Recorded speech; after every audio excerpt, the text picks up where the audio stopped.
Bonjour à tous et bienvenue dans le grand JT de l'éducation. Tout de suite, le sommaire. Tous en grève après les raffineries, les transports ou encore les centrales nucléaires. Eh bien, de nombreux secteurs, dont ceux-là, appellent à une journée de mobilisation mardi prochain.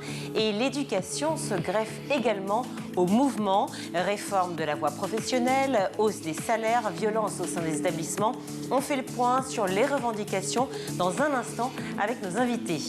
En deuxième partie d'émission, ce sera un zoom sur le printemps de l'économie, un cycle de conférences pour intéresser les plus jeunes à l'économie. Son fondateur nous expliquera à quel point c'est essentiel pour qu'une démocratie fonctionne. Enfin, comme chaque vendredi, on donnera la parole aux enfants à l'occasion de la semaine du goût. On leur a demandé quels étaient les leurs et vous allez voir que, décidément, les épinards ne remportent pas tous les suffrages. Mais avant cela, place à l'actualité en bref avec Quentin Griebel.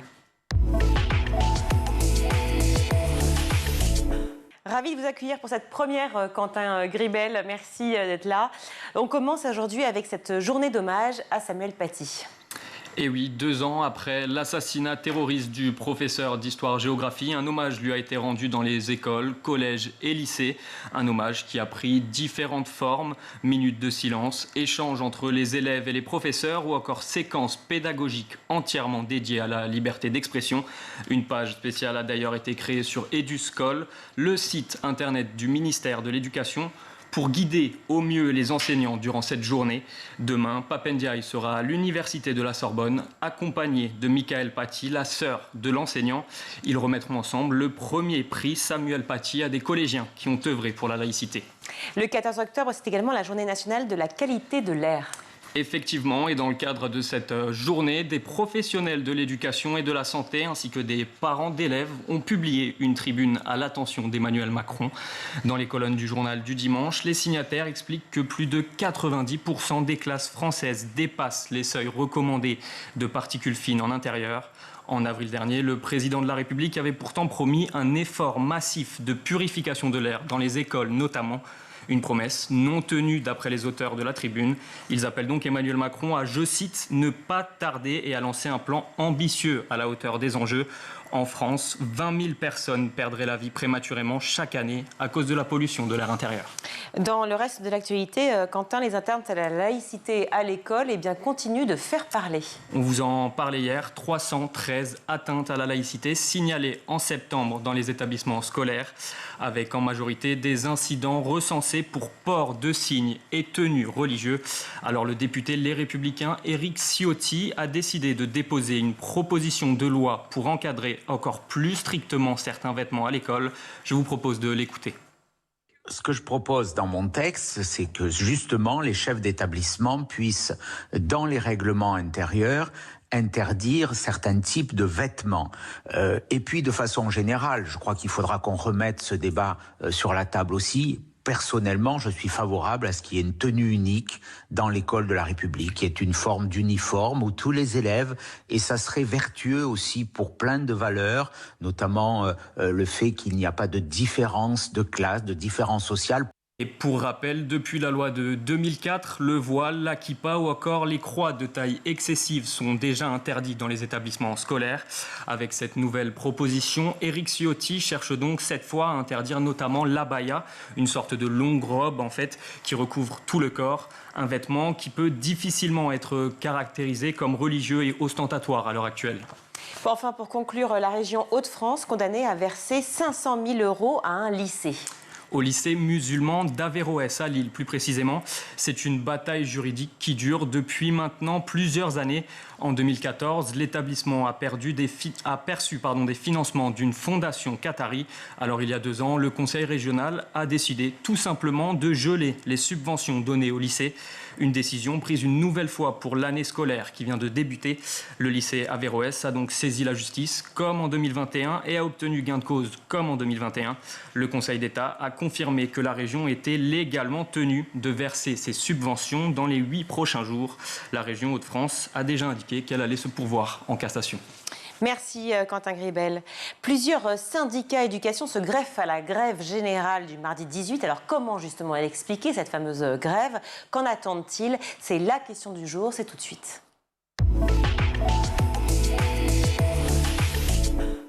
Pour en parler, je suis ravie d'accueillir à nouveau sur ce plateau un fidèle, un vrai fidèle. C'est Pascal Vivier. Bonjour Virginie. Ça va Pascal? Très bien, oui. Merci d'être là. Je sais que vous avez reculé un train pour venir. Je suis d'autant plus touchée, mais parce que c'est vrai que le sujet est très important. On va parler des grèves, évidemment, mais c'est d'abord des grèves dans l'éducation. Vous êtes secrétaire général du SNETA, le syndicat de l'enseignement professionnel. Et face à vous, à nouveau, en revanche, mais qui sera certainement un fidèle aussi après, oui. Arthur de Vintrigan, bonjour. Bonjour. Merci d'être avec nous. Vous êtes directeur de rédaction du magazine L'Incorrect. Rien que le nom, déjà, ça donne envie. C'est vrai, ce discours politiquement correct incessant, c'est vrai qu'on en a un peu marre, non? Le problème, c'est qu'après, il ne faut pas que ça devienne non plus un gimmick d'être incorrect et une marque. Le but, c'est d'essayer de rester le plus juste possible, et, surtout quand on fait notre métier de journaliste, d'essayer de penser contre soi-même. C'est la première notion qu'on apprend. Et donc, forcément, on essaie on est incorrect par essence, on pense contre nous-mêmes et contre ce qu'on essaie de nous imposer. Mais en revanche, c'est vrai que la neutralité, c'est toujours compliqué. Ah ben la neutralité, l'objectivité existe, la neutralité non. Voilà. On a un cerveau, on est des êtres humains, on a des yeux. Quand on regarde quelque chose, il y a forcément un filtre. Pour tous ceux qui nous regardent, c'est important puisqu'on se doute toujours de qu'est-ce qu'il y a derrière une information, qu'est-ce qu'il y a derrière un message. Et voilà, c'est aussi ça le métier de journaliste. Et c'est aussi la raison pour laquelle on a envie de discuter tous les trois et avec vous tous qui nous regardez aujourd'hui de ce qui se passe notamment dans l'éducation. Depuis hier, Pascal Vivier, les syndicats éducation rejoignent justement, mais j'allais dire rejoignent, mais pas vraiment, parce qu'ils avaient initié ce mouvement de grève générale qui va avoir lieu donc mardi prochain. Il y a plusieurs raisons. Ce n'est pas pourquoi vous avez décidé de faire grève. On en a déjà parlé ici, mais j'aimerais revenir sur les causes essentielles. Je dirais, ce pays était en marche et en ce moment, il marche cul par-dessus tête. Je crois vraiment qu'on a compris qu'il fallait sabrer l'enseignement professionnel pour ne pas s'occuper d'enfants et surtout l'enfant des autres. Et là, on nous a proposé des attendus qui sont l'augmentation de semaines de stage.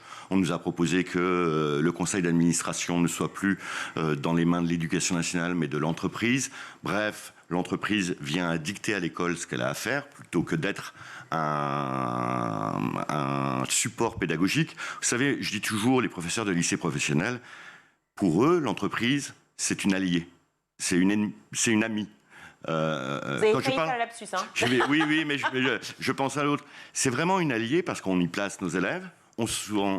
Tous les professeurs de lycée professionnel sont issus de l'entreprise et nous travaillons avec le premier employeur de ce pays.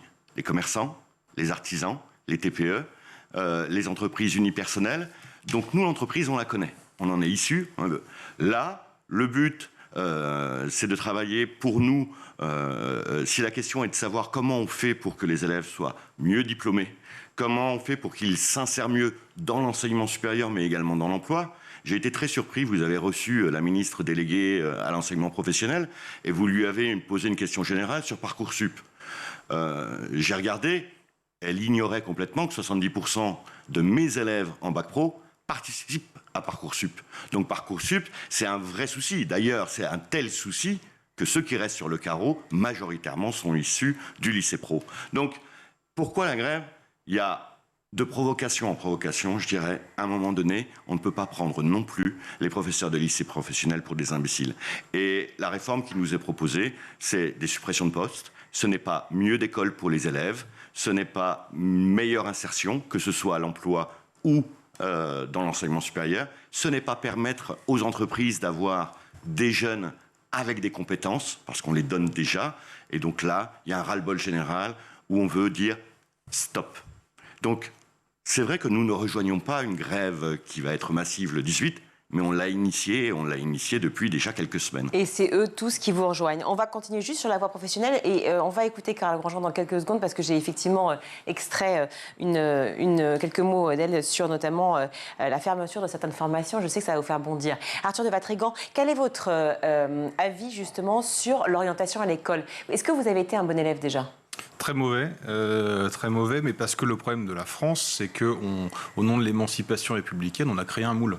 Et il faut que tous les élèves rentrent dans le moule. Et donc, à partir du moment où vous n'êtes pas un élève comme un autre, et on sait très bien qu'on n'évolue pas de la même manière, qu'on attend une maturité avec des âges différents, notamment entre les filles et les garçons. Les jeunes filles sont matures plus vite que les garçons. Un garçon peut arriver à maturité à 17 ans, donc c'est-à-dire en fin de lycée. Donc, on ne peut pas être dans un moule. Et donc, le problème, c'est qu'à partir du moment où vous créez un moule et que derrière, vous voulez créer une orientation orientation à partir de ce moule, forcément, vous allez vous planter. Parce qu'on n'a pas les mêmes compétences, on n'a pas les mêmes talents, on n'a pas les mêmes désirs, et même l'école ne permet plus de révéler ses talents, de combler des désirs ou même de corriger des défauts. Tout devient un défaut, tout devient une qualité. Et en plus, vous avez cette idéologie-là qu'on traîne depuis 50 ans, qui est l'uniformisation de tout, au nom de justement cet égalitarisme un peu forcené. On veut tout uniformiser.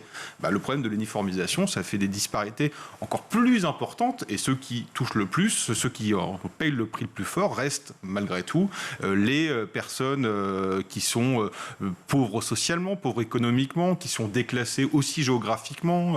Voilà, le problème, il est là. Donc on a un problème qui est général. Le lycée professionnel, il y a des soucis. C'est des soucis qui appartiennent, avec leur spécificité, mais qui appartiennent au problème général de l'école. Et malheureusement, quand on voit les réformes successives qui sont proposées et qui aboutissent rarement, parce qu'en France, dès qu'on fait une réforme, il y a une grève, ces réformes-là ne vont pas dans le bon sens, mais tout simplement parce que si on fait le bon diagnostic, on remet en question tout le principe de l'émancipation républicaine qu'on nous vend depuis des années. Alors on parle d'uniformisation. Est-ce que c'est un peu l'idée qu'on a eue, notamment quand vous avez écouté cette interview de Carole Grandjean? On va revoir un extrait justement sur la possibilité que Mme Grandjean a évoquée de la fermeture de certaines formations. Écoutez. Et puis on a aussi des formations qui aujourd'hui probablement mériteront une réflexion sur de possibles fermetures parce que voilà, former certains élèves à certains enseignements et les emmener sur certains diplômes n'entraîne pas de réussite en termes d'insertion professionnelle ou de réussite dans la suite d'études. Et donc c'est ce qu'on appelle la carte des formations qui doit faire l'objet d'un dialogue entre les régions et les rectorats, qui doit au fond faire l'objet d'un travail de projet d'établissement qui doit s'interroger sur l'opportunité au fond de cette filière-là, de ce diplôme-là, par rapport à peut-être d'autres diplômes qui seraient plus attractifs et qu'on pourrait introduire finalement. Et vous entendez donc dans le lycée. Qu'est-ce que vous lui répondez à Carole Grandjean? Vous n'étiez pas là ce jour-là, c'était moi. Mais je sais que vous aviez envie de bondir de votre chaise. J'ai envie de bondir parce que j'allais dire on le prend par l'autre bout. La vraie question c'est on attend quoi de l'école? Pour moi, l'école c'est la colonne vertébrale d'un pays, d'une nation. Qu'est-ce qu'on doit y transmettre? Qu'est-ce qu'on y enseigne? Quelles valeurs communes? Moi, je dis souvent, et ce ne sont pas des mots valises, on forme l'homme, le citoyen, le travailleur. J'aurais pu dire la femme, la citoyenne, la travailleuse, en lycée pro. Et là, on nous demande de plus en plus de ne former que le travailleur ou le travailleuse. C'est-à-dire que l'idée même de l'école émancipatrice, elle n'y arrive plus. On le voit dans PISA. Le collège, on l'a transformé en petit lycée. Ce moule dont vous parliez, où finalement, on doit être tous dans ce moule. Eh bien non. On doit tous aller vers une formation qui, en fait, correspond à tout le monde, où il y aurait potentiellement du travail demain et qui rassemblerait 85% des métiers de 2035. C'est ça. Mais déjà, les entreprises sont incapables de nous dire quelles compétences ils ont besoin à plus de 3 ans. Ils peuvent nous dire immédiatement, en fonction de leur carnet de commandes, mais quand on essaye de discuter une prospective sur 5 ans, 10 ans, 15 ans, ils ne peuvent pas nous répondre. Et je leur en veux pas. C'est pas leur boulot. C'est le boulot des politiques. Vers quoi ils veulent nous amener? Et comment pour moi, la question du lycée professionnel, c'est toute la question de l'école. Qu'est-ce qu'on attend dans ce pays de l'école? Est-ce que cette école unie? On a parlé aussi cette semaine de gros soucis liés à la laïcité, liés à l'entrisme à l'intérieur de l'école. 313 atteintes à la laïcité signalées en septembre dans les établissements scolaires. Oui, et ce ne sont que les éléments qui remontent. Tout à fait. Parce que l'autocensure, elle est réelle. En gros, et pardon, je vais être un chouïa grossier. Quand vous êtes prof, si vous voulez pas d'emmerde, vous vous autocensurez. Et ça, c'est une réalité. Ce qui est valable dans toute la société, non, Arthur Vatrigan? Oui, je reviens sur ce que vous avez dit. Vous avez à quoi sert l'école? C'est la question fondamentale qu'on a oubliée. Vous avez donné le mot, mais parce que vous êtes professeur, donc c'est naturel, c'est la transmission. Sauf que la transmission, c'est un mot qu'on a éliminé du vocabulaire et du sens. Parce qu'à partir du moment où on explique qu'il n'y a plus la relation élève-maître, une relation qui est purement horizontale et plus verticale, c'est-à-dire que vous n'êtes plus dans la transmission. Vous n'êtes plus dans la transmission, c'est quoi? C'est je transmets un savoir, donc je transmets une vérité. Donc on n'est plus dans le relativisme. Et cette vérité-là va permettre la liberté. Et là, toute l'idéologie qu'on nous enseigne et qu'on transmet au sein des formations de professeurs et qu'on entend évidemment dans les ministres successifs de l'éducation nationale, c'est on va faire une co-construction et au nom de cette co-construction, on va s'émanciper. Alors que non, c'est la transmission. Et justement, sur le lycée professionnel, ce qui est très intéressant, c'est que le lycée professionnel, vous avez deux possibilités. Soit c'est une poubelle, vous rentrez pas dans le moule, on met les élèves là-dedans. Soit, comme la réforme le veut aujourd'hui, c'est on va servir l'économie. On est dans une logique purement économique, purement matérialiste, mais qui reste en fait assez très macronienne. On est dans cette logique-là et utilitariste. On a besoin macronienne, selon vous? Rappelez-vous ce qu'avait dit Emmanuel Macron. Emmanuel Macron avait dit, alors avant d'expliquer que c'est la fin de l'abondance il y a quelques mois, a expliqué mon objectif, c'est que les enfants deviennent milliardaires. Le programme est assez clair. C'est ambition économique, matérialiste, utilitariste. Donc là, on a besoin de tels métiers. Et donc il faut pousser les stages, il faut pousser les cursus vers ça. Sauf qu'on oublie quelque chose de fondamental, et c'est Charles Péguy nous le rappelait, c'est le génie français de la main. Voilà, l'artisan.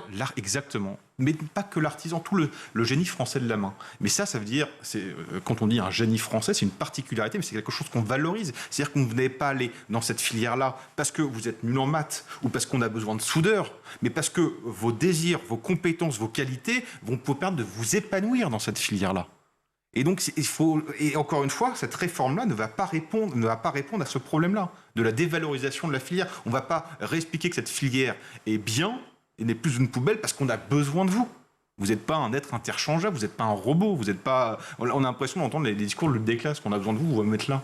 Mais alors, forcément, la question évidente derrière, c'est pour tous ceux qui galèrent, pardon pour le mot, à trouver un job, on se dit forcément, orientons-les vers des voies où, a priori, on pourrait engager. Et c'est la réponse donnée systématiquement. Ça se passe après l'école, et évidemment que quand vous voyez un nombre de gamins, un nombre d'étudiants qui vont en fac de sociaux, on se doute bien on sait très bien qu'on va créer plein de chômeurs. Oui, mais on le savait déjà avant, à mon époque, à la vôtre. Évidemment, sauf qu'on sait très bien qu'il y a des filières qui ne débouchent pas sur du travail.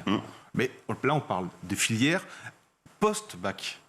Avant. L'école, ça sert à quoi? C'est des savoirs fondamentaux. Lire, écrire, apprendre à lire, apprendre à compter, apprendre à écrire. Et à réfléchir. Parce que si vous ne savez pas lire, si vous ne savez pas écrire, si vous ne savez pas compter, vous ne pouvez pas réfléchir. On pense et dans si les vous mots. ne pouvez pas réfléchir, vous ne pouvez pas accéder à votre liberté. Liberté de conscience, liberté de choisir, de faire la différence entre l'abstraction et la réalité. En fait, c'est juste la définition de l'intelligence. L'école, ça sert à ça. Ensuite, vous aurez le temps. Là, il ne faut pas brusquer. Il ne faut pas qu'un enfant devienne adulte à 13 ans. Ça n'a aucun sens. Pascal Vivier. Ce discours, il m'intéresse et il me plaît parce que déjà, je ne l'entends pas souvent. Et je vais rebondir sur des éléments très concrets. Il y a 20 ou 25 ans, on avait des lycéens qui nous arrivaient qui étaient, j'allais dire, uniquement cabossés scolairement. Et on arrivait à leur redonner, par le goût de l'effort, envie de lire, d'écrire, de s'insérer par les stages. Maintenant, ils nous arrivent, ils sont cabossés scolairement, cabossés par la vie, cabossés socialement. Et c'est vrai que le lycée professionnel, maintenant, il devient un réceptacle de toutes les difficultés. Nous sommes les professionnels de la difficulté, on est là pour eux. Et on a une pédagogie où elle est presque très affective, on s'en occupe, on est sur eux, on est avec eux. Mais là, on n'y arrive plus. On est tellement le réceptacle, c'est un peu comme l'inclusion des enfants handicapés. Moi, j'y suis et mon organisation, elle est très favorable à l'inclusion des enfants handicapés. Sauf que l'inclusion, quand elle se termine contre les enfants handicapés et à leur enlever des moyens, il y a un problème. Et on parlait de l'orientation, on parlait de tout ça. Je représente 30% des lycées.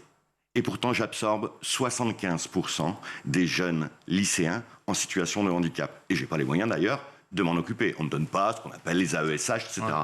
Mais là, il y a un problème sur l'orientation. C'est que, dit ou non dit, il y a une réelle discrimination dans le sens de l'école, la place du lycée professionnel. C'est fait pourquoi? Vous parliez du génie français, de l'intelligence de la main.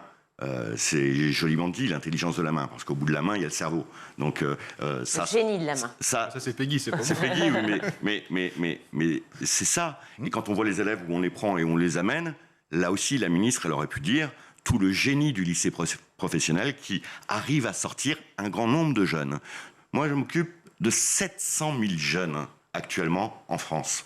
110, 130 000 qui passent le bac tous les ans. 80 000 qui sont en CAP. Quelles sont les réussites ? Comment on met le projecteur sur la réussite ? Et comment on dit à un jeune que le lycée professionnel aujourd'hui n'est plus un lycée poubelle, le lycée cul-de-sac. Oui, pour les élèves qui sont les plus en difficulté, ils vont passer par le CAP, puis le bac pro, puis le BTS, puis en fonction des talents de chacun, pas pour tous, la licence pro, le diplôme d'ingénieur. Et on a des vrais plaisirs qui sont personnels. C'est quand on retrouve un de notre ancien élève qui a fait une école d'ingénieur, qui se retrouve prof, et on se dit, là, on a réussi. Ou même un élève qui a fait juste un CAP, mais qui est très heureux dans la voie qu'il a choisie, parce que justement, il est passé par la voie pro. J'aimerais parler justement, et revenir sur ces fameuses grèves de mardi, et notamment parler des salaires. On en a parlé beaucoup, mais j'aimerais une question là-dessus. Les salaires, Emmanuel Macron a annoncé la hausse du salaire des enseignants. Pap Ndiaye a commencé à discuter avec les syndicats. Il a discuté avec vous ou pas? Disons que nous avons maintenant une ministre déléguée, donc la discussion avec Pap Ndiaye est plus délicate. Mais avec 40 ans. Elle a quand même lieu. Bon, très bien. Mais est-ce que c'est à la hauteur de vos espérances? Les 2 000 € suffisent? On en est où? Qu'est-ce qui se passe quand on voit? Parce que vous n'êtes pas sans savoir qu'on a beaucoup parlé des salaires, n'est-ce pas, des personnes travaillant dans les raffineries dernièrement. Et évidemment, la communication a été assez compliquée pour eux. Les salaires dans l'éducation nationale ne sont pas ceux-là. Non. Donc, j'aimerais comprendre quelle est la demande faite ce mardi. En l'occurrence, pas que ce mardi, mais en l'occurrence, ce qui va se passer mardi et les revendications salariales. Je vais essayer de ne pas aller dans le détail. Et on a beaucoup de questions, Pascal. Il y a eu une promesse du président de la République d'augmenter tous les enseignants de 10% en 2023. Cette promesse, maintenant, elle finit. Ceux qui commencent dans le métier, c'est-à-dire le plus petit nombre, seront augmentés. Il faut connaître les salaires. Moi, je vais vous donner le mien. Fin de carrière, 53 ans, Master 2, 2480 € net par mois. Et tous les gens qui ont plus de 40 ans n'auront pas d'augmentation en 2023. Voilà la discussion. Est-ce que ça, c'est acceptable pour le plus grand nombre de profs? Moi, je vous pose la question, je vous la retourne. Une réaction par rapport à ça, Arthur de Bataclan? Les hussards noirs de la République n'étaient pas mieux payés. C'est vrai. Et pourtant, ça fonctionnait. Pourquoi? Évidemment qu'il y a une question de salaire, parce que vous ne pouvez pas vivre à Paris, par exemple, avec un salaire de prof. Mais ni même à Lyon. Hein. À Lyon, vous pouvez vous éloigner un peu plus, mais évidemment dans les grandes métropoles. Sauf que les hussards noirs, eux, avaient le même salaire proportionnellement par rapport à l'époque. Hein. On va reprendre ça. Sauf qu'ils avaient un statut. Ils avaient un statut social, ce que n'a plus le professeur. Ils avaient le statut social d'un notable, de quelqu'un de respectable, de quelqu'un d'écouté. Et ce statut faisait quelque chose. Aujourd'hui, le statut n'existe plus. Et ensuite, je vais vous dire quelque chose. Vous pouvez mettre le salaire à 10 000 € par mois. Est-ce que vous pensez qu'un prof va vouloir aller en banlieue, se prendre une chaise dans la tronche, ou pire, se faire décapiter pour 10 000 € par mois?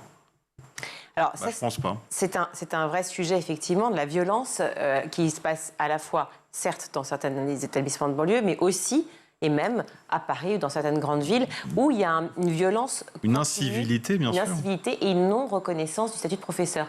Ça aussi, ça fait partie des revendications, Pascal Vivier, de ce mardi, de se dire à un moment, la reconnaissance dont vous parlez tous les deux, et dont on parle très souvent ici, effectivement, dans le Grand JT, de dire à un moment... Mais pourquoi ne respectons pas nos professeurs, nos enseignants, nos AESH, tous ceux qui font l'éducation en France? Mais tout comme les infirmiers, etc., à chaque fois je les cite, mais c'est la même chose. On les a applaudis pendant 1 an ou 2, et puis maintenant c'est plus rien. Vous regarderez un peu notre plateforme de grève. Les salaires ne sont pas... c'est pas le premier élément de revendication. La première chose, c'est contre une réforme qui va casser l'école, qui ne donne pas d'avenir aux jeunes, qui est utilitariste, c'est avant tout l'avenir des jeunes. Donc je pourrais être presque d'accord. Ce n'est pas qu'une question de salaire, c'est une question de la place aussi des profs dans la société. Et c'est vrai qu'avant, il était aussi souvent secrétaire de mairie dans les villages. Exactement. Il avait une vraie reconnaissance comme l'instituteur. Je pense que les professeurs de lycée professionnels sont encore des hussards noirs parce qu'ils s'occupent de toutes les difficultés que tout le monde lui déverse, oui, sans en discuter.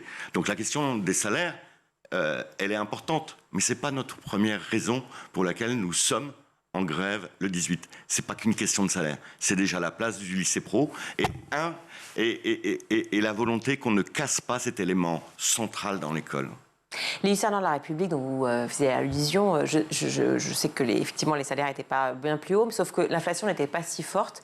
La crise aujourd'hui est énorme. Et quand on voit en fait la moyenne de l'OCDE, la moyenne des salaires des enseignants de l'OCDE, la France se situe a priori en milieu de carrière. Ils sont 16% inférieurs à ceux de la moyenne de l'OCDE. Pourquoi ? Mais ce qui est étonnant, c'est que vous regardez, le budget de l'éducation nationale ne cesse d'augmenter. Vous avez moins d'élèves qu'en 1980. Oui. Et pourtant, le niveau s'effondre et les classements PISA s'approchent de ceux de la Tanzanie. Comment vous l'expliquez ? Justement, c'est la question où part l'argent ? Comment ça se passe ? Le problème, c'est que l'éducation nationale, je pense que c'est peut-être la pire entreprise gérée d'un point de vue RH. Vous demandez au ministre combien il a de salariés, personne n'est capable de vous répondre. À 20 000 près. C'est comme à France Télévisions. Il y a 20 000 personnels dont on ne sait pas où ils sont affectés. C'est quand même fascinant. On est à 20 000 près. Donc, et après, vous savez très bien, alors le Sénat a chiffré le coût de l'absentéisme. Je ne veux pas critiquer l'absentéisme, parce qu'il y a des raisons réelles de l'absentéisme, mais c'est 4 milliards par an, par exemple. Voilà, il y a de l'argent qui ne cesse, le budget qui ne cesse d'augmenter. C'est le premier poste de dépense, l'éducation nationale de l'État. L'argent de l'État, c'est l'argent des Français, c'est les impôts, et les classements ne cessent de baisser, les profs se plaignent d'avoir un statut pourri, d'être mal payés, et en plus vous avez une crise de vocation, parce qu'il me semble que c'est la première année où il n'y a pas des profs. Une pénurie de profs, effectivement, on a fait appel à 4 000 contractuels. Exactement. Le problème, c'est que si vous êtes resté uniquement sur la question salariale, je pense qu'on se plante. Regardez un exemple sur la crise des vocations, concours du CAPES. Il y a eu un oral cet été. Un oral qui était donné où les examinateurs n'étaient pas des profs. Et des questions de cet oral portaient sur les valeurs de la République, sur la théorie du genre, sur l'humour Charlie Hebdo du donné. Quel est l'intérêt, quelle est la logique de quelqu'un qui n'est pas professeur d'interroger quelqu'un qui veut devenir professeur sur les valeurs de la République ? C'est-à-dire, forcément, quand vous voyez ça comme vous voulez postuler comme prof en disant je vais faire des efforts parce que c'est ma vocation et je sais que je ne vais pas pouvoir atteindre tel niveau de vie, pas vivre à tel endroit. Vous vous retrouvez avec des gens qui ne sont pas professeurs, qui vous posent des questions qui n'ont absolument aucun lien avec votre vocation, vous barrez. Alors ce serait quoi ? Ce serait une politisation, si je puis dire, du système éducatif ? Et c'est une dépolitisation, mais ça, il ne faut pas rêver, il y aura toujours une politisation. Je pense que ce qui est fondamental, c'est donner de l'autonomie aux établissements, aux chefs d'établissement, parce qu'encore une fois, chaque personne est la volonté d'Emmanuel Macron, en tout cas. Évidemment, c'est le seul. Alors c'est très étonnant, c'est que c'est plutôt une politique de droite. C'est Emmanuel Macron qui en a parlé, pour l'instant ça n'a pas été fait, et pas soutenu par la droite. Il devrait peut-être l'ouvrir un peu en ce moment, parce que ça va dans le sens, et ça va dans leur sens idéologique, et ça va dans le bon sens, à mon sens. Parce que justement, le seul moyen d'essayer de sortir de ce moule républicain ou de ce moule de l'éducation nationale, c'est de redonner de l'autonomie aux chefs d'établissement qui eux-mêmes seront à même de savoir, en fonction des élèves, en fonction de leur zone géographique, en fonction des professeurs, comment ils peuvent adapter et comment ils peuvent s'adapter aux élèves. Comment créer parce qu'il ne faut pas évidemment que l'école s'adapte uniquement aux élèves. Il faut que ça marche ensemble. Mais voilà, de faire un diagnostic le plus précis possible. Et c'est comme ça qu'on va sortir de ce problème de l'éducation nationale dont on ne fait que s'enfoncer année après année. Alors les grèves, donc mardi, il y a le... C'est une vraie divergence que je peux avoir sur l'autonomie des chefs d'établissement. Dites-moi. Ouais, là aussi, on parle d'un homme ou d'une femme qui va décider, qui est issu du monde des profs et qui va décider pour tous les autres. Si on commençait à parler déjà de la réalité de l'établissement et de l'autonomie de l'établissement, je pourrais l'accepter. C'est-à-dire les profs, avec les chefs d'établissement, les parents, pourquoi pas, les élèves, et on discute d'un projet d'établissement en fonction d'un territoire. Ça, c'est possible. Sauf que l'autonomie du chef d'établissement, non. C'est l'autonomie qui est donnée à un homme ou à une femme qui décide pour les autres et qui recrute qui veut. Ça ne peut pas fonctionner non plus. Pourquoi ça ne pourrait pas fonctionner ? Parce qu'on l'a déjà fait. C'est ce qu'on appelait les postes clairs et éclairs. Et on n'arrivait pas à recruter les collègues nécessaires par rapport à un projet. Et ensuite, on leur donnait des barèmes pour pouvoir muter, etc. Et ça ne marchait pas. Alors ça ne marchait pas d'un point de vue organisationnel, mais d'un point de vue pour l'élève. Point de vue pour le programme éducatif, du choix des professeurs par rapport à ce qu'on veut axer sur l'enseignement, ça on n'a pas de résultat. Vous allez me l'énerver, mais moi je propose qu'on fasse une émission là-dessus parce qu'on n'a plus que 2 minutes et je voudrais quand même qu'on parle de cette convergence des luttes qui donc est actuelle et quotidienne, mais en particulier qui arrive ce mardi. Est-ce que finalement c'est bien de faire grève tous ensemble ? Je dis tous ensemble pour tous les secteurs que l'on retrouve aujourd'hui, dont on parle quotidiennement, à savoir les raffineries, en l'occurrence la grève CGT qui continue, puisque je crois qu'il me semble qu'il y a eu un accord avec les autres syndicats tout à l'heure, trouvé avec la CFDT et la CFE-CGC, plus les grèves des cheminots, et donc l'éducation nationale. Est-ce que la lutte est commune ? Moi, vous savez, ce serait facile de dire oui, c'est une convergence des luttes et finalement elle ne sert à rien, elle est politisée. Moi, je crois que ce pays se marche sur la tête depuis longtemps. Vous regardez la SNCF, la maintenance n'est plus assurée depuis des années et il souffre de choix politiques qui ont été faits. C'est vrai dans l'hôpital aussi. Maintenant, c'est vrai dans l'école. Moi, je l'interprète d'une autre façon. Il y a un ras-le-bol général.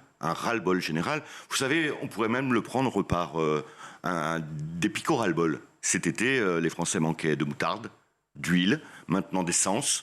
Et à un moment donné, on se dit... mais et de chauffage, et d'électricité. On a été confinés, c'est-à-dire des méthodes issues du Moyen-Âge. Et après le confinement, on nous propose le rationnement. Pensez bien que... j'allais dire, je parlerai et j'emprunterai à Tolstoï son titre des braves gens.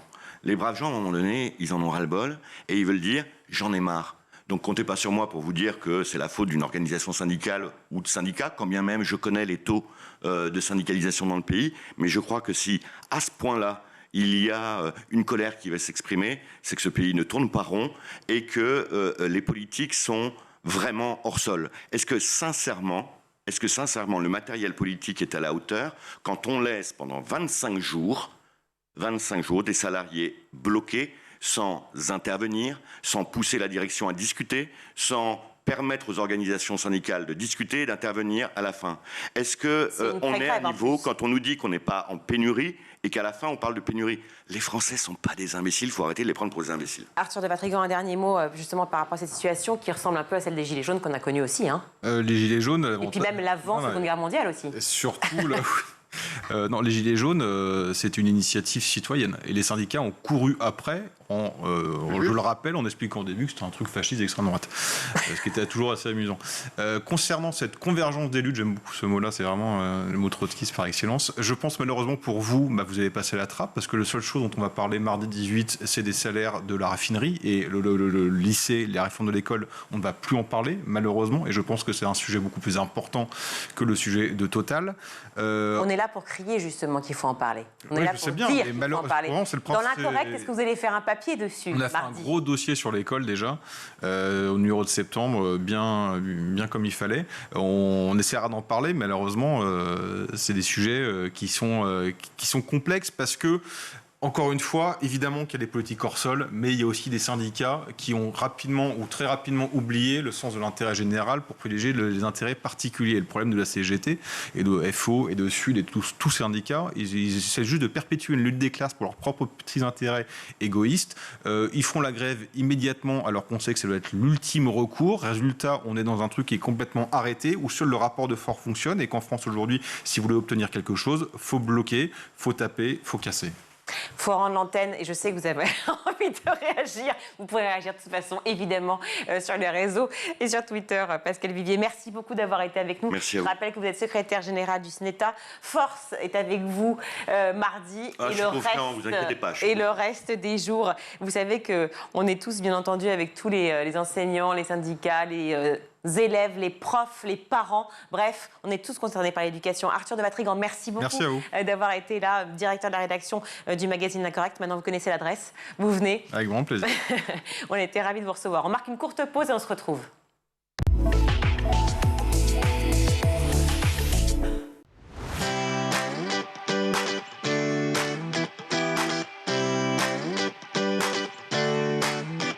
Chaque jour dans La Quotidienne, je reçois un invité pour parler d'éducation sans langue de bois. La Quotidienne, c'est l'émission qui partage avec vous des clés de compréhension et des pistes d'action. Tout cela avec une formidable équipe de chroniqueuses qui vous parle nutrition, pédagogie, littérature jeunesse.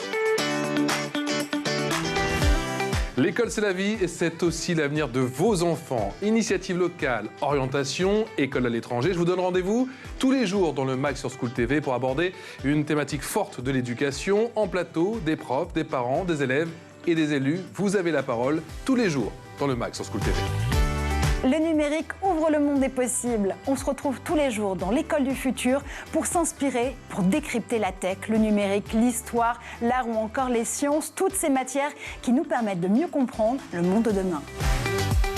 Tous les jours, je vous retrouve dans le grand JT d'éducation pour débriefer ensemble l'actualité de la journée et se questionner sur l'avenir de nos enfants à l'école.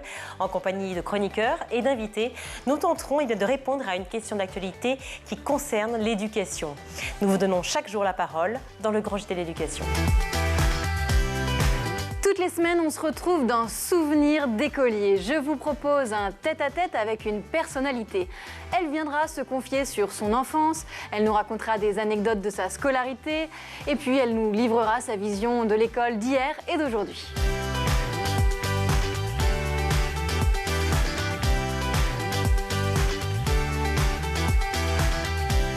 School TV, imaginons ensemble l'école de demain.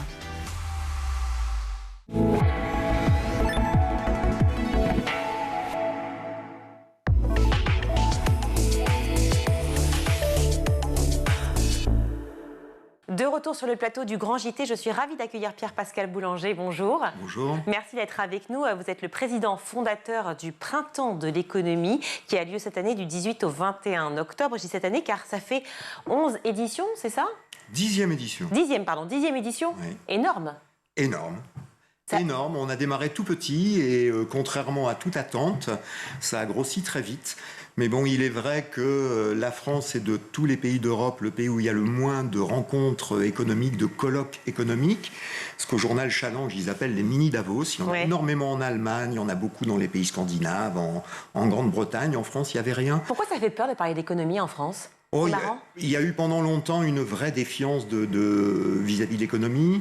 Bon, je crois qu'il y a quand même un vieux fond de culture ouvrière et un vieux fond on est le pays de jacquerie quand même. Hein. Ça remonte au Moyen-Âge, avant même les périodes de révolte ou de révolution.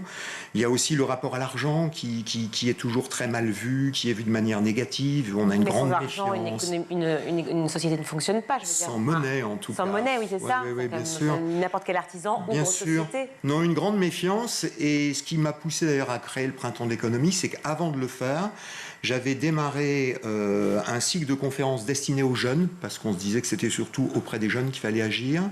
Et jeunes lycéens, jeunes étudiants, très vite ouverts aux citoyens du 3e arrondissement, puis de Paris. Ça a pris de l'ampleur, qui s'appelait les économiques de Turgot, puisqu'à la base, je suis enseignant au lycée Turgot. Et c'est venu tout d'un coup d'une appétence pour les questions économiques au moment de la guerre de la crise de 2008. C'est passé quelque chose en 2008, il y a eu énormément de frayeurs. On parlait de fin du capitalisme, de crise financière plus grave que celle de 29. Et donc là, il y a eu une réelle appétence. Donc on a sauté sur l'occasion et depuis ce temps-là, ma foi, ça progresse. Ça progresse plutôt bien même d'ailleurs. On lève tout de suite le mystère sur l'histoire du printemps de l'économie, car en fait, ce printemps, non, il n'y a pas eu de printemps à cause du Covid, justement. Exactement. Donc le printemps était bien au printemps.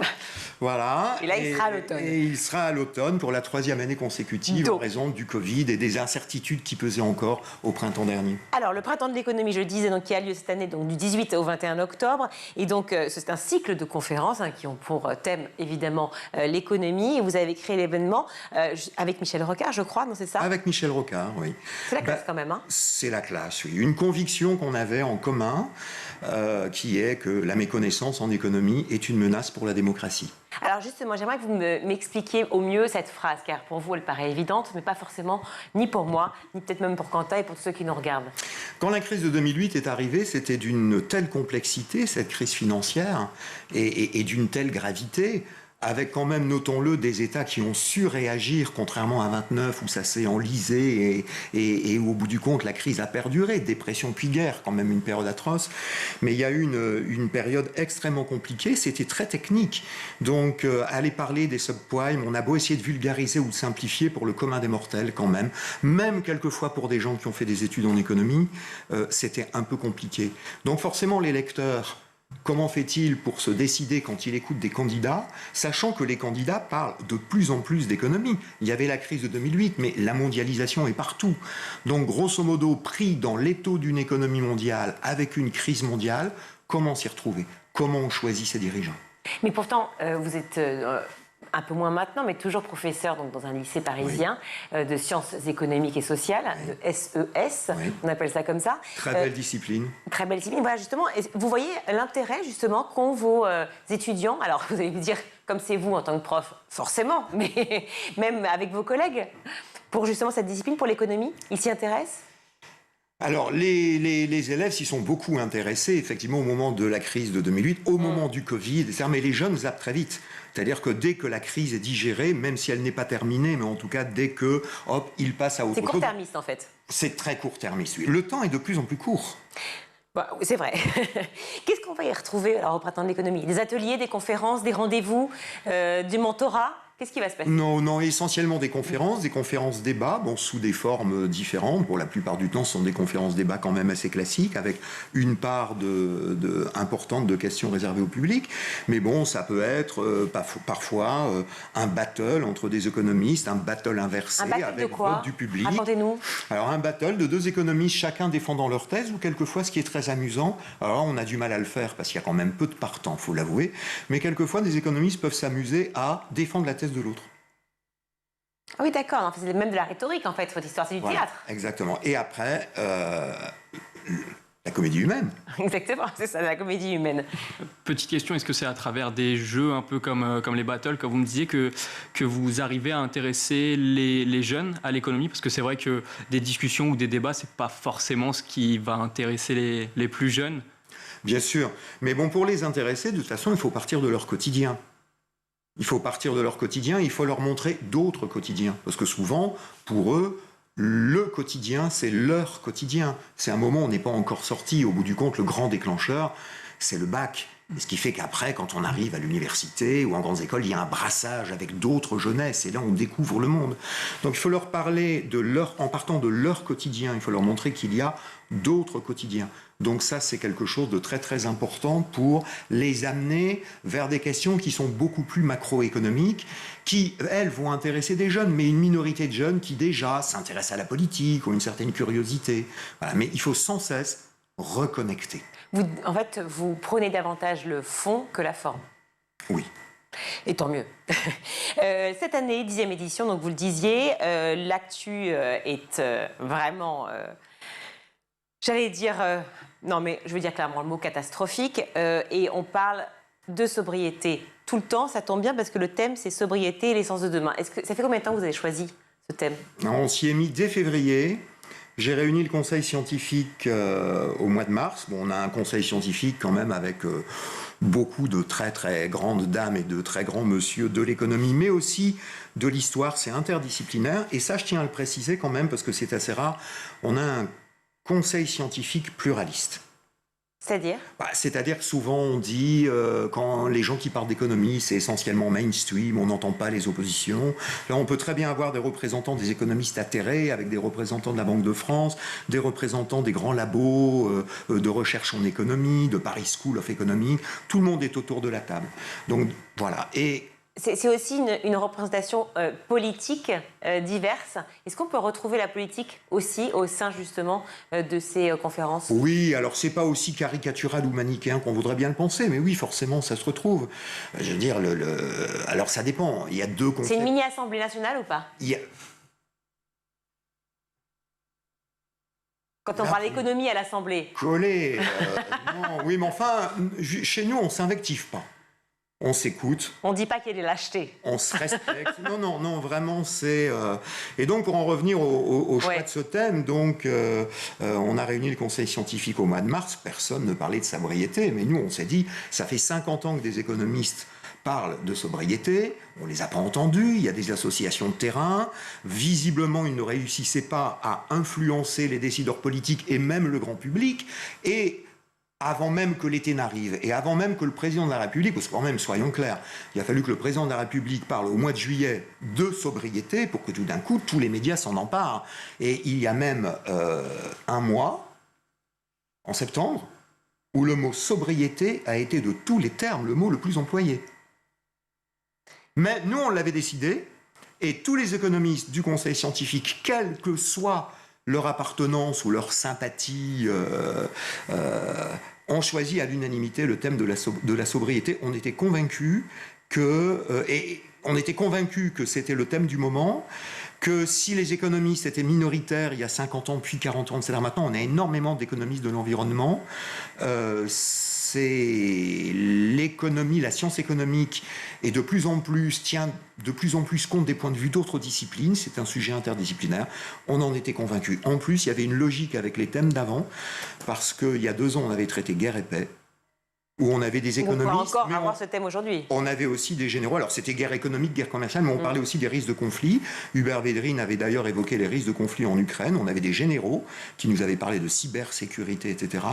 Suite à la guerre et paix, le grand basculement du monde, tout d'un coup arrive le Covid, donc une nouvelle crise, une crise sanitaire qui montre les limites de la mondialisation. Donc tout d'un coup, le thème est devenu bifurcation, l'heure des choix. Quelle bifurcation choisir? Et maintenant, vu l'été, la bifurcation, c'est la sobriété. C'est la sobriété. Alors justement, pour finir notre échange, vous avez demandé effectivement un sondage sur la sobriété. J'aimerais vous donner 2-3 chiffres qui sont assez éloquents. Alors 2-3 chiffres qui nous ont surpris. Sondage Opinionway, je précise. Sondage Opinionway, oui, pour le printemps de l'économie, Omnes Éducation. Et donc, ça nous avait surpris parce que ça fait des années que les Français placent parmi leurs premières préoccupations le changement climatique, mais ça ne se concrétisait pas forcément dans les comportements. Et là, grosso modo, 88% des Français disent que la sobriété est une nécessité. Mais ce qu'il y a d'intéressant, c'est que seuls 11% pensent que ce n'est pas une nécessité. Avant, c'était beaucoup plus. On a l'impression que les climato-sceptiques ont fondu. Oui. Le rapport du GIEC a fait l'effet d'une bombe. Le rapport du GIEC a fait l'effet d'une bombe. Oui. Et parmi ces 88%, 73% pensent que c'est une nécessité de long terme liée aux enjeux climatiques. Seuls 15% pensent que c'est une nécessité de court terme liée à la guerre en Ukraine et donc au renchérissement des matières premières. Et ça, c'est une bonne nouvelle parce qu'au bout du compte, on entend beaucoup, il faut prendre des mesures de sobriété pour passer l'hiver, mais visiblement les Français ont bien compris que passer l'hiver, ce n'était pas suffisant. Maintenant, il faut passer le pont vers peut-être un mode de production, de consommation, de répartition, revu et corrigé. Bon, vous avez compris en fait, pour mieux comprendre effectivement ce qui se passe dans l'économie française et ailleurs. J'imagine que vous ne restez pas, vous ne bornez pas qu'à notre petit pays. Bien sûr. On parle évidemment de l'Europe et d'ailleurs. Eh bien, il faut aller du 18 au 21 octobre. Ça se passe où ? Ça se passe au Conseil économique, social et environnemental, dans l'hémicycle. Voilà, sachant que sur nos 15 000 participants, on a un public très jeune, 75%, donc pour eux c'est une occasion d'aller dans un grand lieu de la République. Ça se passe au Conservatoire national des arts et métiers, comme tous les ans. Mais les plus vieux comme moi sont acceptés, rassurez-moi. Bien sûr. Ah, bon, je vous remercie. Quand on ira. Merci beaucoup. Enfin, vieux, ça va. Non, c'est fishing for compliments, vous connaissez. Merci beaucoup, pardon, je la vois un peu éraillée, Pierre-Pascal Boulanger d'avoir été avec nous. Je montre aussi le MAC du Printemps de l'économie qui est gratuit, je crois. Qui est gratuit. Pour tout le monde. Voilà, 18 au 21 octobre au Conseil économique et social, donc à Paris. C'est donc le Printemps de l'économie. Merci d'avoir été beaucoup de m'avoir dans le grand JT d'éducation. Eh bien, tout de suite, c'est l'heure de Regard d'enfant, comme tous les vendredis. Aujourd'hui, un Regard d'enfant spécial Semaine du goût. Regardez.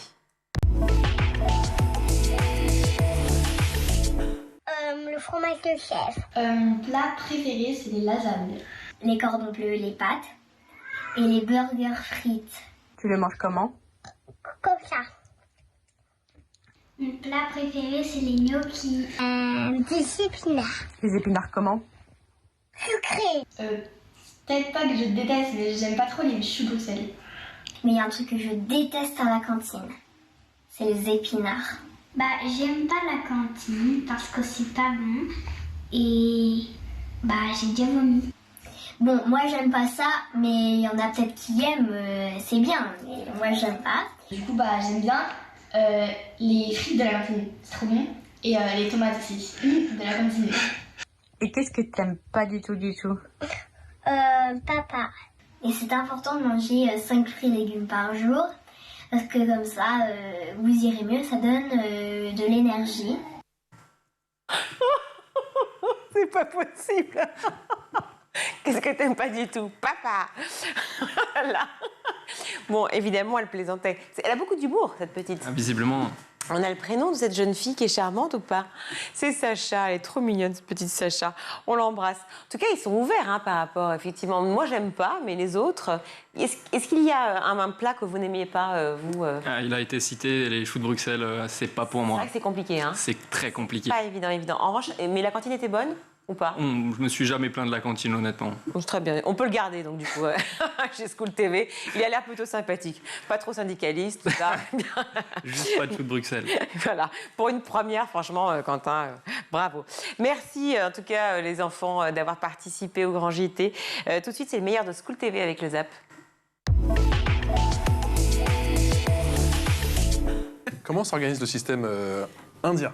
Eh bien, en 2009, une loi a été votée en Inde qui a rendu l'école obligatoire et gratuite pour les enfants à partir de l'âge de 6 ans et ce jusqu'à l'âge de 14 ans. Ça commence avec le préscolaire, ce qui équivaut chez nous à l'école maternelle, dès l'âge de 2 ans jusqu'à 6 ans. Puis ensuite, l'école primaire de 6 à 11 ans où les enfants apprennent à lire, écrire, les langues, les arts, les sciences et les mathématiques. Et puis ensuite, il y a l'école intermédiaire de 11 à 14 ans qui correspond chez nous au collège. Et puis, enfin, l'école junior et l'école senior qui correspondent au lycée en France. Dans quelle langue se fait l'école ? Alors en Inde, l'école se fait en anglais et dans la langue maternelle des élèves en fonction de la région où ils habitent. Vous allez le voir, il y a une multitude, je pense qu'on en parlera avec nos invités, de langues en Inde. Comment s'organise une journée à l'école en Inde ? Alors en moyenne, la journée d'école commence à 8h et se termine en début d'après-midi, vers 14h. Comme dans de nombreux pays, les élèves n'ont pas cours donc l'après-midi, mais ils vont à l'école le mercredi, voire même le samedi. Donc au final, je ne sais pas s'ils sont tout à fait gagnants. Et tous les enfants, ils ont accès à l'éducation ? Alors évidemment non. Il y a une réelle discrimination liée au système de caste, ainsi que la discrimination envers les femmes. Des millions d'enfants indiens n'ont donc pas accès à l'école, mais le pays a tout de même fourni des efforts depuis plusieurs années, notamment en rendant l'école obligatoire et gratuite, mais il y a encore du chemin à parcourir. Il faut savoir que l'Inde compte toujours le plus grand nombre d'analphabètes dans le monde, avec 287 millions d'adultes. Seulement un quart des élèves de CE2 peuvent lire un texte de CE1 et un quart des élèves de CE2 ne sont pas capables de reconnaître certains nombres entre 10 et 89. L'apprentissage est donc difficile, d'autant plus que les classes sont totalement surchargées. Ils sont jusqu'à 60 par classe en moyenne. C'est énorme.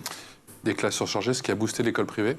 Eh bien oui, effectivement, 29% des élèves sont scolarisés dans le privé et dans les zones urbaines, ça monte même jusqu'à 50%, donc la moitié dans les grandes villes sont en école privée. On voit bien le succès du privé en Inde, mais vous imaginez bien que ces écoles, évidemment, sont chères, en plus d'avoir une sélection à l'entrée.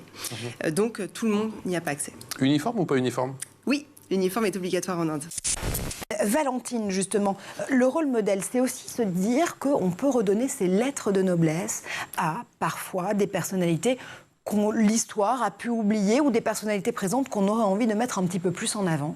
Exactement, dans la partie documentaire notamment, on aurait pu en citer plein, des femmes ou des hommes qui pratiquent les métiers, qui font des choses à la fois de tous les jours, mais qui font avancer, qui aiment leur métier. Et c'est vrai que ça, c'est sûrement inspirant pour les échanges qui sont provoqués par la lecture de ces livres et pour les enfants qui du coup grandissent avec l'idée que c'est possible. Alors, je l'ai fait pour Bruxelles, je vais le faire pour Valentine aussi. Cette collection, c'est celle-ci, Un jour un métier. Aurore, ingénieure d'un côté, Michael, ingénieur de l'autre. Justement, on essaie de dégenrer là aussi les métiers. C'est un texte qui a plus de 30 ans, mais qui résonne assez extraordinairement avec les préoccupations des ados, et pas seulement des ados d'ailleurs, avec les préoccupations d'aujourd'hui. Oui, mais pour ça, l'auteur d'origine, Josten Gardner, avait le nez fin. En effet, il parle beaucoup de féminisme et d'écologie, et déjà la Sophie originale s'inquiétait du monde autour d'elle. Et c'est sûr que là, on s'est dit, voilà, on va garder évidemment ce thème et on va le développer. Et comme on a eu à cœur de se dire, les réflexions des philosophes qu'elle va croiser vont l'aider elle-même à réfléchir au monde qui l'entoure, parce que c'est quand même un peu ça l'intérêt. On s'est dit, on va faire une jeune fille engagée qui veut faire une manif. Greta quand même. Un petit peu, c'est vrai que... Greta. Oui. Ouais. Elle met très rate quand même la manif, mais c'est pour avoir une discussion avec, si mes souvenirs sont bons, avec Platon. Oui, bon. C'est une bonne excuse. C'est une excuse possible pour manquer une manif du vendredi. Est-ce qu'il y a des sujets auxquels vous avez renoncé, ou des thématiques que vous avez un petit peu amoindries par rapport au texte de 91 en vous disant aujourd'hui ça parle plus?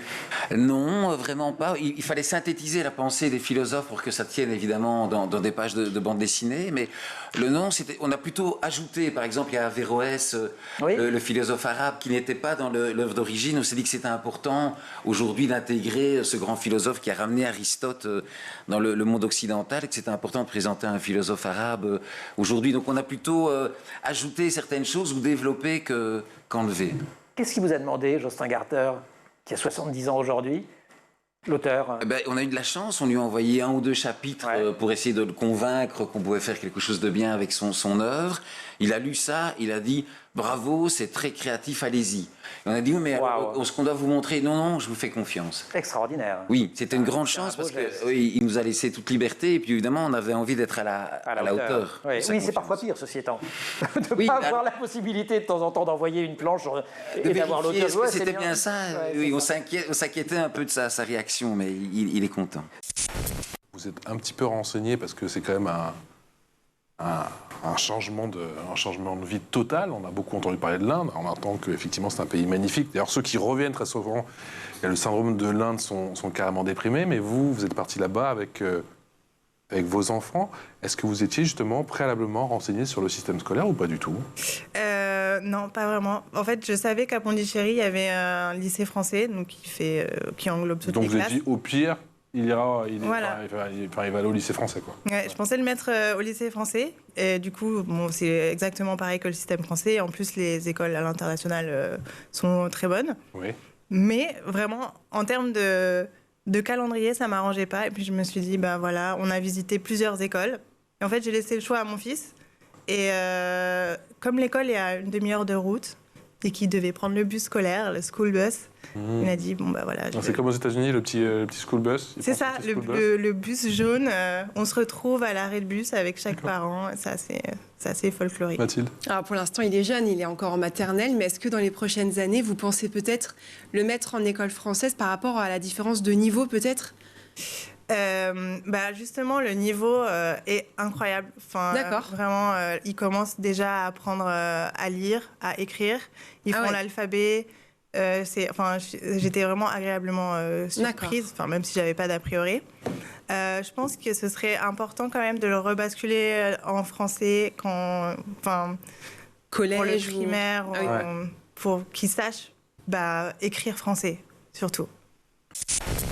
À chaque fois, on comprend qu'il y a du travail pour en arriver là, qu'il y a aussi parfois des barrières à l'entrée. Comment est-ce qu'on arrive justement à travailler sur ces barrières pour les abaisser? L'idée, c'est de donner une vision réaliste des choses à ces enfants. Le Kididoc, c'est à partir de 7 ans, si je dis pas de bêtises. Ça devrait être d'ailleurs à partir de tous les âges tout court. Un jour, un métier, c'est à partir de 8 ans. 6 ans. 6 ans même, 6 ans. On n'élude pas la réalité. Non, et puis surtout que la réalité, les enfants, ils sont confrontés au quotidien, dans la vie réelle, à la télévision, ils sont confrontés à des choses auxquelles ils ne sont peut-être pas toujours préparés. Ça ne sert à rien de... Enfin, il faut leur montrer la réalité de toute façon. Et justement, avec un ouvrage qui est documentaire, qui apporte des réponses, qui leur permet, qui est aussi ludique et qui est agréable à lire. C'est-à-dire qu'effectivement, on traite des sujets un peu durs. Par exemple, on parle de l'esclavage, on parle de la Seconde Guerre mondiale, de la Révolution. C'est des moments pendant lesquels les gens souffrent beaucoup. Mais on montre des gens qui ont été au bout de leur combat et qui ont fait de grandes choses, ça a fonctionné, ils ont fait changer les choses. Donc c'est ça qu'il faut montrer, c'est-à-dire les enfants dans leur vie quotidienne, ils vont rencontrer des barrières et on peut leur dire, si tu vois que toi tu veux aller de l'autre côté de la barrière, franchis-la, vas-y, et puis tu peux réussir à faire de belles choses toi aussi. On voit affluer des images sur les réseaux sociaux. Alors parfois c'est très réaliste, parfois c'est complètement futuriste, mais ce qui est fou, c'est que ces images sont créées par l'intelligence artificielle. J'ai trouvé un très bel article à ce sujet dans le numéro d'octobre de Cosinus pour mieux comprendre. Et dans cet article, on commence par décrypter une photo qui a fait polémique.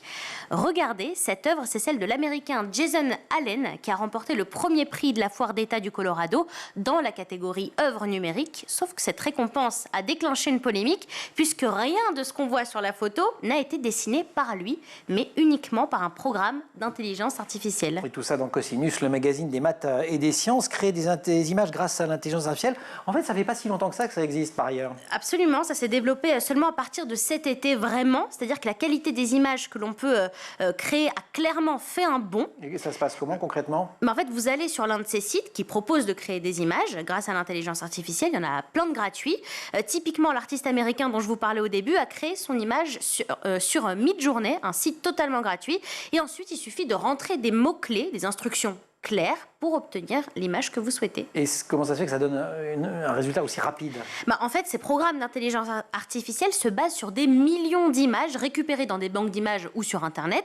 Et chacune de ces images est associée à des mots-clés. Et donc ensuite, on lit les mots clés entre eux et boum, ça donne des choses incroyables. Et vous n'avez pas pu vous empêcher de tester? Eh oui, j'ai fait mes devoirs, j'ai essayé. Alors, je suis allée sur le site de Midjourney, justement. Vous créez un profil, c'est très simple, c'est gratuit. Et puis là, j'ai tapé au hasard Cowboy, espace, Mars, et regardez le résultat de la photo. Ok, faut se méfier un peu quand même. Non, mais c'est futuriste, mais c'est super bien fait, quoi. Vraiment, on se croirait sur Mars, il y a l'espace, des cow-boys partout, c'est vraiment marrant, quoi. Ouais. Et intelligence artificielle, il faut se méfier quand même. Oui, il faut se méfier parce qu'il y a des limites. Et les images peuvent devenir discriminantes. Toute la puissance de cette intelligence artificielle repose sur le fait qu'elle a besoin de s'entraîner pour être performante. Elle sort des milliards et des milliards d'images. Tout à fait. Plus elle réalisera de programmes de différentes associations d'images, plus le résultat sera réaliste et spectaculaire. En revanche, si on entraîne le programme avec des images qui comportent, par exemple, que des hommes et aucune femme, le programme finira par produire que des images d'hommes quand on lui demandera de dessiner une foule ou un visage, par exemple. Donc, il faut faire attention. Voilà pour le Zap, c'est la fin de ce grand JT. Bravo pour votre première, Quentin Gribel. Merci beaucoup. Vous revenez ou pas? Dès vendredi prochain, si vous m'acceptez. J'ai l'impression que c'est déjà acté, en fait. Parfait, alors. Alors, on se retrouve dès lundi, même heure. Je vous souhaite un excellent week-end. Merci à Raphaël Morel à la réalisation, au son Thibaut Gorillafont, Laure Audemont au maquillage, Emma Guessel et Agathe Delannoy à la rédac. Évidemment, Canal 247 pour nous retrouver, ainsi que schooltv.com. Excellent week-end à vous tous. Ciao.